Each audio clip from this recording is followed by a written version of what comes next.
Hey guys, my name is Abby. Today I'm going to be sharing a drawing video today on my Galaxy Samsung Note 10 Plus, and that's those words in the wrong order. Let's do this one more time. Hey guys, my name is Abby. Today I'm going to be sharing a drawing video on my Samsung Note 10 Plus.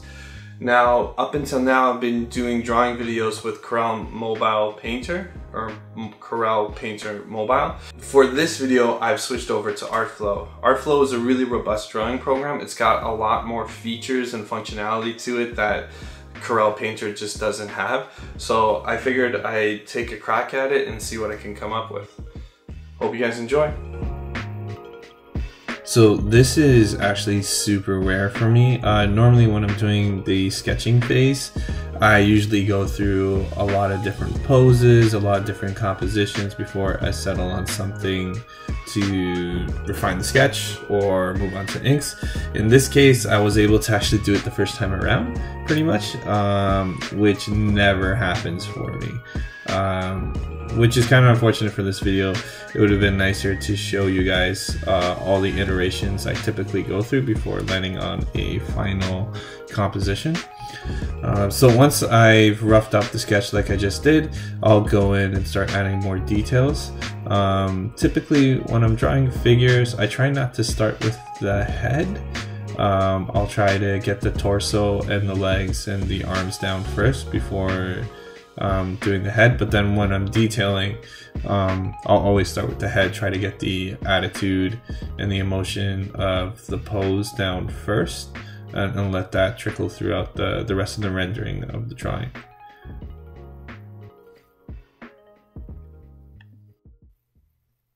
So here you see I'm starting to put in my shading and my rendering into the illustration. If I was drawing this from reference, I'd do something a little bit more elaborate with the lighting. However, if I'm just going off my head like I'm doing here, then I'll try to stick to something simple. Make sure that my light source is coming from one direction, and then just follow through with that with the rest of the drawing. So you'll see in this drawing, my light source is slightly in front of the character, off to the right, and elevated.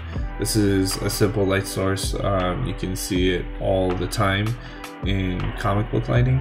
I use it, it's pretty dramatic, and it's pretty simple to get a grasp on where the shadows are going to be and where your highlights are going to be.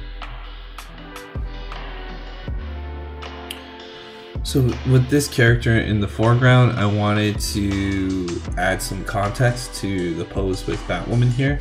I didn't want her just to be leaping and flying in like sort of a regular glamorous pin-up pose. Instead, I wanted to show her in action in a fight with another character. So throwing a character in the foreground is a quick and easy way to give some depth to the drawing, as well as give some context to what's going on. With inking in Artflow, it's pretty straightforward. They have a variety of different brushes, but I ended up using the ballpoint pen brush.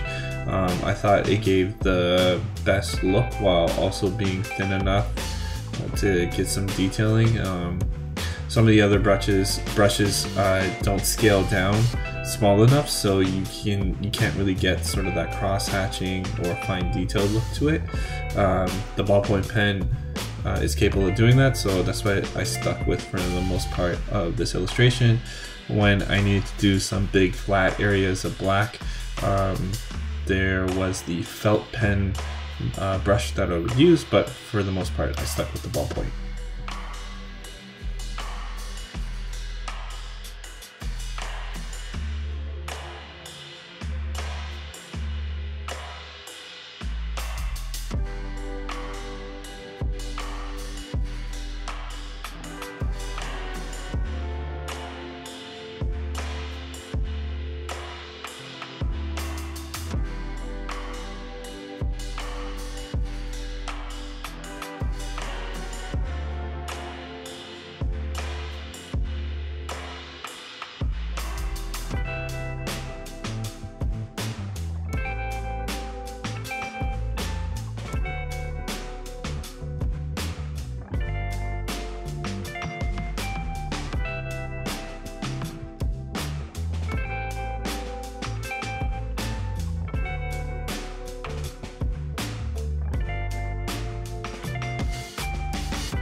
I decided to make this illustration a little bit more interesting than just simply a black and white ink drawing.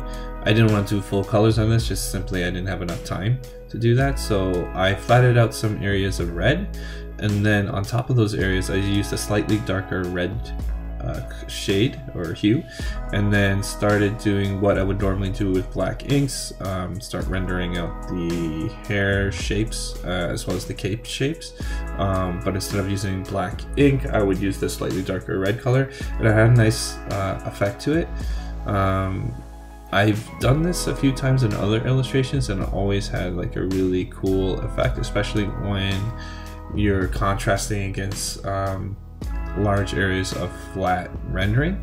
One of the things that I've learned last year was contrast is key. If you really want to make something stand out, make sure that the rest of the illustration is anything like it. So in this case I wanted the hair and the cape to stand out, and so everything else had a very different look and feel to it. And then I wanted Batwoman as a character to stand out, so here I'm created a new layer where I've whited out her silhouette, so that when I got to the background I was going to use something slightly darker. Originally I was going to do sort of a grayscale for the background. I was very much inspired by some of the comic artwork that J.H. Williams had done on his Batwoman run, but as I was going through the illustration and I was playing around with the background, I thought black added more contrast and allow me to play with the shapes and make some of the foreground elements pop out a little bit more. So I ultimately decided just to go with black. Again, keeping that those lessons I've learned about contrast and making sure that your characters are popping out. It just makes the illustration look a lot more dynamic in the end.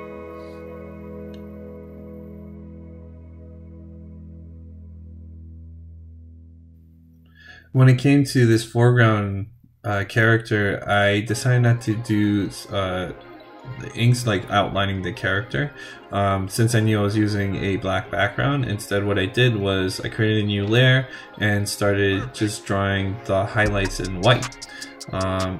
This way I didn't have to sort of outline the entire character in black. I would just focus on the elements that I wanted to show up in the final illustrations.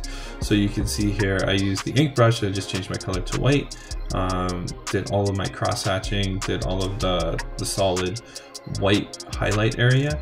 And when you're doing this technique, you really have to sort of change your mindset. Instead of trying to illustrating depth through shadows, you're illustrating depth through highlights. So you're doing the complete reverse of what you normally do.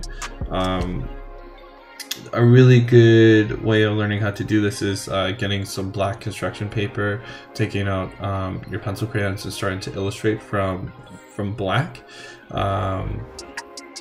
And you can do that as well as digitally, like I'm doing it here.